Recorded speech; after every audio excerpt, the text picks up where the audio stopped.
Je m'appelle Hélène. J'ai 79 ans. Mon fils Thomas m'a téléphoné jeudi dernier et a dit « Maman, j'ai pris rendez-vous pour visiter la résidence des Cèdres. Samedi à 10 heures. Je viens te chercher. » Je savais ce qu'était la résidence des Cèdres. J'étais passée devant plusieurs fois. Bâtiment moderne, jardin bien entretenu, grande pancarte devant proclamant « Votre bien-être, notre priorité ». Je lui ai dit que je n'irais pas. Silence au bout du fil. Puis, « Maman, tu ne peux pas continuer comme ça. Et s'il t'arrivait quelque chose ?» Ce qu'il voulait vraiment dire. Et si tu tombes et qu'on se sent responsable? Si vous êtes plus jeune que moi, quelqu'un aura probablement cette conversation à votre sujet un jour. Si vous avez mon âge, peut-être que c'est déjà en cours. Dans tous les cas, j'ai entendu tous les arguments. Je comprends vraiment leur peur. Mais je dois vous raconter ce qui s'est passé quand j'ai refusé. Parce que le choix que tout le monde pense inévitable, l'établissement, les soins supervisés, l'option sûre, ce n'est pas la seule fin possible à cette histoire. Parfois, ce qui vous sauve n'est pas ce que quelqu'un avait planifié. Après la mort de Michel, il y a 6 ans, je me suis débrouillée seule. J'ai gardé l'appartement propre, payé mes factures. Je me suis convaincue que j'allais bien. Mais les choses avaient commencé à déraper. De petites choses qui s'accumulaient en quelque chose de plus lourd. Je ne pouvais plus ouvrir certaines bouteilles. Mes mains ne voulaient plus serrer correctement. Je restais plantée dans ma cuisine, tenant une bouteille d'huile d'olive, pensant « C'est ça qui va te vaincre, une bouteille ?» La vaisselle s'empilait dans l'évier parce que rester debout assez longtemps pour tout laver m'épuisait. Je me disais que je la ferais plus tard. Puis, plus tard, devenait le lendemain. Puis 3 jours plus tard. J'avais arrêté de descendre chercher le courrier tous les jours. 3 étages sans ascenseur. Trop de marche, trop de fatigue. Mes genoux protestaient à chaque descente. Alors le courrier s'empilait dans la boîte aux lettres en bas. Les rappels, les factures, les publicités, tout attendait que j'aie l'énergie. Un matin, je me suis réveillée et je ne me souvenais plus si j'avais pris mes médicaments pour la tension. J'ai fixé le pilulier pendant 10 minutes, essayant de me rappeler. Avais-je pris la pilule bleue ce matin ou était-ce hier? Ça m'a fait plus peur que les escaliers, parce que les escaliers, je pouvais les voir, mais ma mémoire qui me lâchait, ça, c'était invisible et terrifiant. Isabelle, ma belle-fille, l'a remarqué en premier. Elle est passée un dimanche et m'a trouvé portant la même robe que 3 jours avant. « Hélène, tu manges? » « Bien sûr que je mange. Il n'y a presque rien dans ton frigo. Juste du beurre, du lait et des yaourts périmés. » Elle n'avait pas tort. Cuisiner pour une seule personne me semblait inutile. Je grignotais des biscottes, buvais du thé, me disais que je préparerais quelque chose de vrai demain. C'est à ce moment-là que les réunions de famille ont commencé.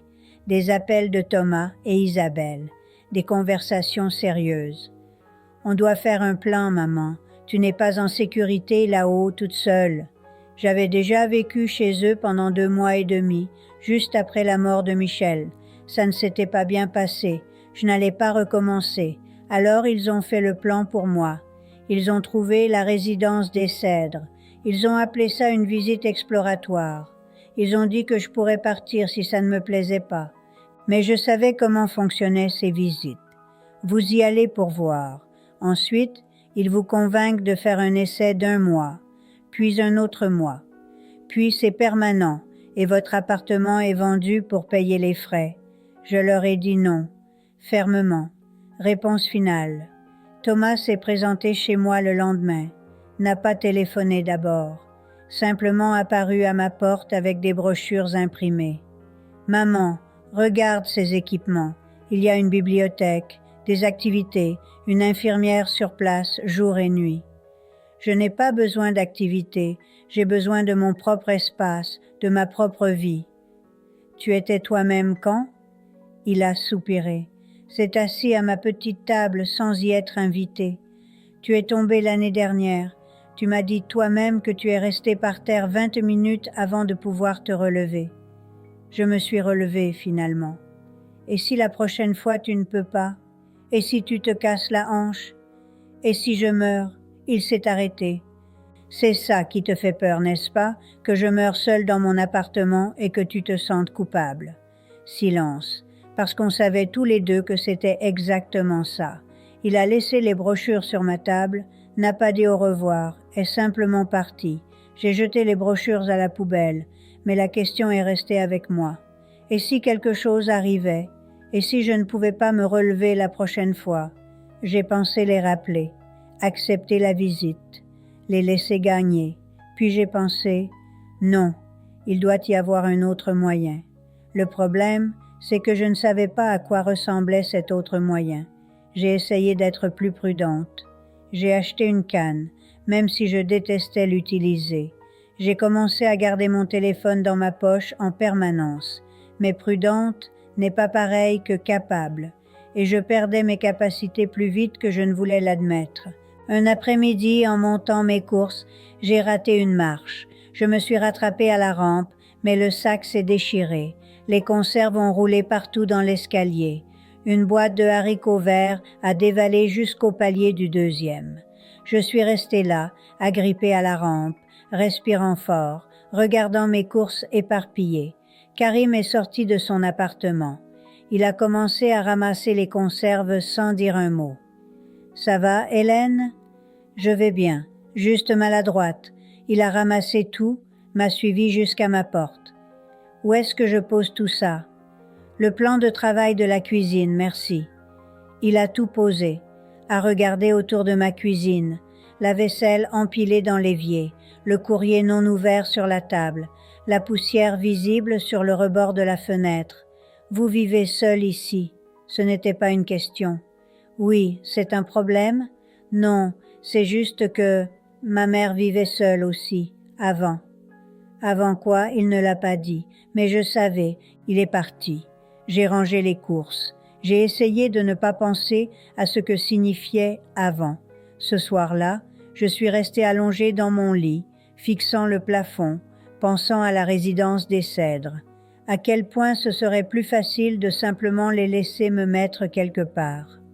Le lendemain matin, Karim a frappé à ma porte. « Hélène, j'ai une grande faveur à vous demander. Vous pouvez absolument dire non. »« Qu'est-ce que c'est ?»« Leïla vient ce week-end avec les enfants. Elle doit aller à un mariage samedi, toute la journée et une partie de la soirée. Je devais les garder, mais j'ai un problème urgent au travail. Un client à l'étranger, réunion vidéo qui ne peut pas être déplacée. Est-ce que vous pourriez les surveiller quelques heures? » J'aurais dû dire non. J'aurais dû expliquer que je pouvais à peine prendre soin de moi-même. Mais j'ai dit, bien sûr. Vous êtes sûr? Ce sont 2 enfants. Ils ont beaucoup d'énergie. Ça ira. Karim a eu l'air soulagé puis inquiet. Mais, et si, je veux dire, vous êtes ici seul? Et si quelque chose arrivait? Il n'arrivera rien. Mais on savait tous les deux que ce n'était pas une promesse que je pouvais vraiment faire. Samedi matin, Leïla a amené les enfants. Sophia, 7 ans, et Yanis, 5 ans. Ils portaient leurs plus beaux habits pour le mariage de leur tante. « Merci infiniment, Madame Hélène. Papa dit que vous êtes un ange. » Elle m'a laissé une liste de numéros d'urgence écrite sur un morceau de papier. Son numéro, celui de Karim, celui de la salle des fêtes où se tenait le mariage. J'aurais dû être insultée, mais j'étais surtout terrifiée. Toute une journée avec 2 enfants. Et si je tombais? Et si j'oubliais quelque chose d'important? Et si je prouvais que tout le monde avait raison? Le matin s'est plutôt bien passé. On a fait des coloriages à ma table de cuisine. J'ai lu des histoires. Le Petit Prince, que j'avais gardé depuis que Thomas était enfant. Yanis a construit une tour avec mes livres de cuisine, la faisant monter de plus en plus haut jusqu'à ce qu'elle s'écroule dans un grand fracas. Il a ri. Sophia m'a montré comment faire une cocotte en papier, ses petits doigts pliant avec précision. Mais vers midi, j'étais épuisée, complètement vidée. Mon dos me faisait mal d'être restée assise sur une chaise de cuisine rigide. Mes mains tremblaient légèrement, et il voulait sortir. « On peut aller au parc, Madame Hélène? Il y a des balançoires. J'ai regardé vers la porte. 3 étages à descendre avec 2 enfants, puis à remonter. J'ai pensé à la chute possible, aux enfants qui auraient besoin d'aide si quelque chose arrivait. Et si on allait sur mon balcon à la place? On peut faire un pique-nique. On a étalé une nappe sur le sol du balcon. On a mangé des sandwichs au jambon. Ils ont adoré. On fait semblant que c'était une grande aventure dans la jungle, que mes plantes de géranium étaient des arbres géants. L'après-midi, Yanis s'est endormie sur mon canapé. Sophia a voulu regarder un dessin animé. Je me suis assise avec elle et mes paupières sont devenues lourdes. Je me suis réveillée 1 heure plus tard, désorientée. Sophia me regardait. « Vous dormiez, Madame Hélène. »« Désolée, tu vas bien? »« Oui, je vous ai laissé dormir. Maman dit qu'il faut laisser les grandes personnes se reposer. » J'ai senti quelque chose se serrer dans ma poitrine. Cette petite fille de 7 ans qui prenait soin de moi. Quand Leïla est venue les chercher ce soir-là, les enfants ont couru vers elle, lui racontant notre journée comme si ça avait été extraordinaire. Après qu'ils soient partis, Leïla s'est attardée à la porte. « Merci vraiment, je sais que ce n'était pas facile. » Ce sont de bons enfants. Ce n'est pas ce que je veux dire. Pause. La mère de mon ex-mari vit en établissement maintenant. Elle s'est battue pendant des années contre l'idée. Puis un jour, elle a juste abandonné. A dit que c'était plus facile de laisser quelqu'un d'autre décider. Je n'ai rien dit. Je ne veux pas ça pour vous. Vous n'êtes pas prête pour ça. Je ne suis pas sûre de savoir pourquoi je suis prête. Moi non plus, mais on peut peut-être trouver ensemble. Elle est partie. J'ai nettoyé les coussins du canapé, ramassé les jouets oubliés, et j'ai pensé à cette journée, à quel point elle avait été difficile, à quel point j'avais eu peur, mais aussi à quel point c'était important. Ces enfants avaient eu besoin de moi. J'avais été là, je n'avais pas craqué. La semaine suivante, Karim a frappé à ma porte avec une proposition. « Et si je montais vos courses chaque fois que je fais les miennes? Vous me donnez votre liste, j'achète tout, je monte tout. Vous me remboursez après. Tu n'as pas à faire ça. Je sais, mais ça m'arrange aussi. Je passe au supermarché de toute façon. Et franchement, vous m'avez sauvé samedi. C'est le moins que je puisse faire. » Alors on a commencé. Chaque mercredi, je lui donnais ma liste. Le soir, il montait mes courses. C'était petit, pratique, rien de dramatique. Mais ça a changé les choses, parce que je n'étais plus seule de la même façon. Je vivais toujours seule dans mon appartement. J'avais toujours mon propre espace. Mais j'avais cette routine, cette connexion. Un mercredi, pendant qu'il posait mes courses sur le plan de travail, Karim a demandé « Pourquoi vous n'habitez pas avec votre fils ?»« Parce que j'aime mon propre espace. »« Vous ne vous sentez pas seul ?»« Parfois, mais je me sentirais seule aussi chez lui. Peut-être même plus. » Il a hoché la tête, comme s'il comprenait exactement. Leïla a commencé à passer me voir le samedi quand elle venait voir son père. Amenait les enfants. On prenait le thé. Les enfants dessinaient à ma table. Karim me réparait des petites choses dans mon appartement sans que je demande. Une poignée de porte qui se dévissait. Une prise qui ne fonctionnait plus. Le robinet qui fuyait. Je cuisinais parfois trop, intentionnellement. J'apportais un plat chez Karim. J'ai fait trop de gratin. Tu en veux?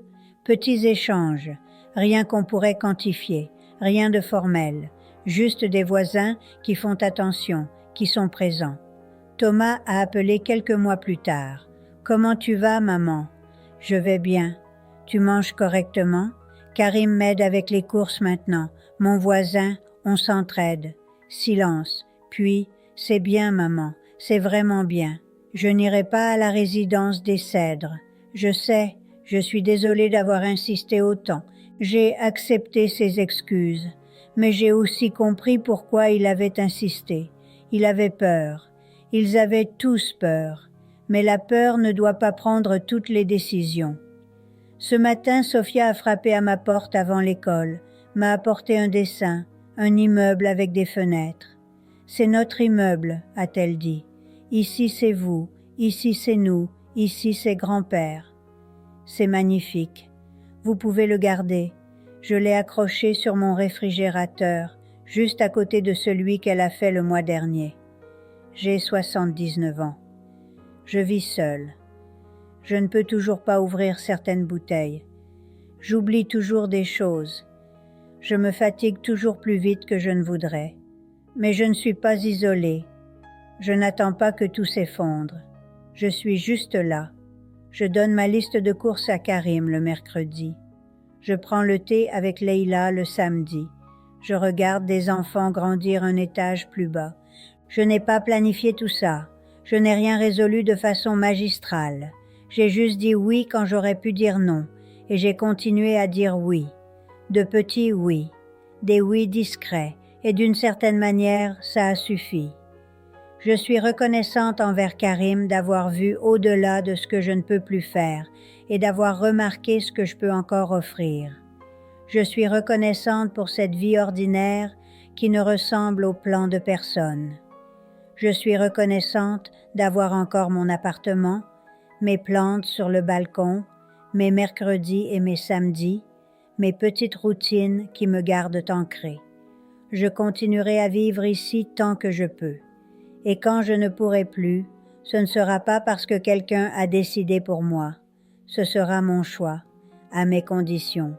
Prenez soin de vous, quelle que soit la forme que ça prend pour vous. À bientôt.